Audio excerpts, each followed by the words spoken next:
নিজের হাতে কোনো কিছু তৈরি করতে আমাদের কতই আনন্দ লাগে, তাই না? কিন্তু সেই তৈরি করা জিনিসটি যদি নিজের খুব পছন্দের হয় বা খুব প্রিয় হয়, তাহলে আমাদের সেই আনন্দটা আরও দ্বিগুণ হয়ে যায়। কি তাই তো? আমার মতো রং তুলির প্রেমে কে কে পাগল আছো এখানে অবশ্যই কমেন্ট করে জানিও। আর আমার এই কাজটা কেমন হয়েছে সেটাও কিন্তু কমেন্ট করতে ভুলো না। আমার হাতের কাজ যদি আপনাদের পছন্দ হয়ে থাকে তবে অবশ্যই পেজটিকে সাপোর্ট করুন। তাহলে আরও অনেক কাজ আপনাদের সামনে তুলে ধরার জন্যে অনেক উৎসাহ পাবো। আপনারা যেই থালার ডিজাইনটা দেখছেন, এটা কিন্তু আমার ফার্স্ট ডিজাইন, মাটির থালার উপর কাজ করা।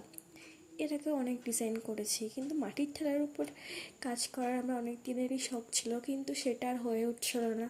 কিন্তু অবশেষে এই শখটা পূরণ করতে পারলাম।